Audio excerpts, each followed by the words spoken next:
الله الرحمن الرحيم، والصلاة والسلام على سيدنا محمد عليه أفضل الصلاة والسلام. النهاردة قلنا أعمل لكم فطر بالعجوة. ممكن تحشيه بالملبن وممكن تحشيه بالعجوة، يعني تحشيه بأي حشوات متاحة. ممكن تحشيه جبنة، تحشيه أي حاجة. العجينة عبارة عن إيه؟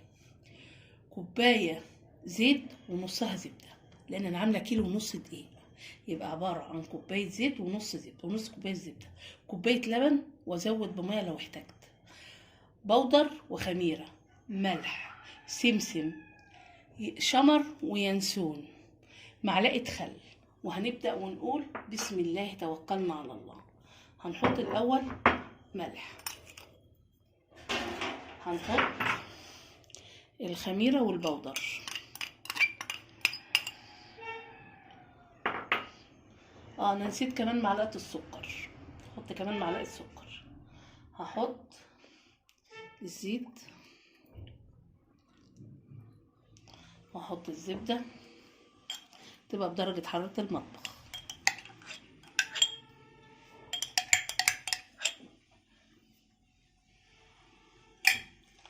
هحط شويه سمسم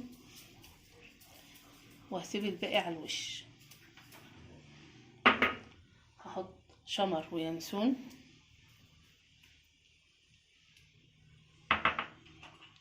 وهقلب دول.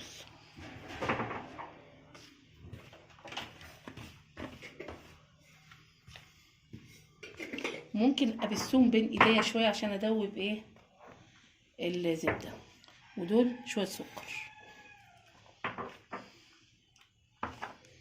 هبدا اسيب المعلقه كده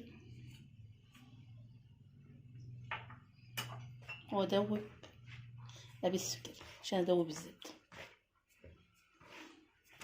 واللبن والميه يكونوا دافيين لان الجو برد، عشان الخميره تتفاعل.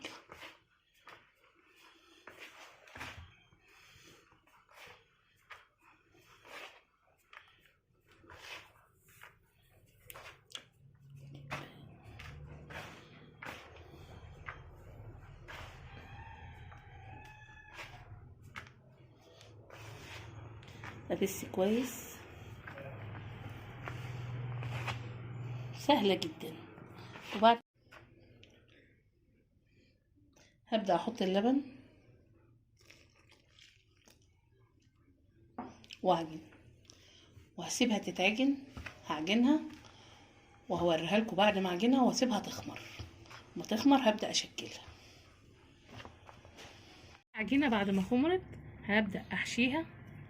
هجيب حتة عجينة وحتة عجوة وابدأ احشيها كده، واكون مجهزة مطبقية فيها شوية سمسم، واقوم حاطاها واقوم مبططاها على ايدي كده.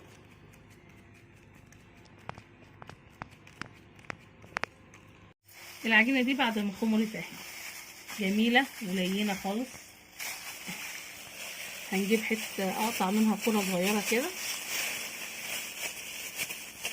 وافردها، واجيب عجوة واحطها احشيها واقفلها، واقوم حطاها في السمسم،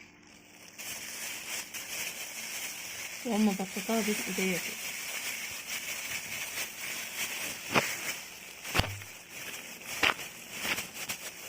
ومنظرها كده، واقوم رصاها في الصينيه.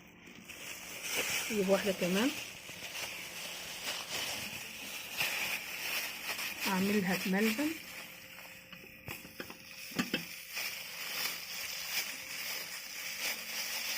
واقوم قافله عليها برضه،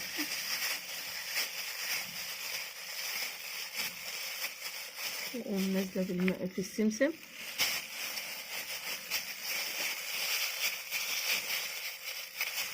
وعاملاها بين ايديا،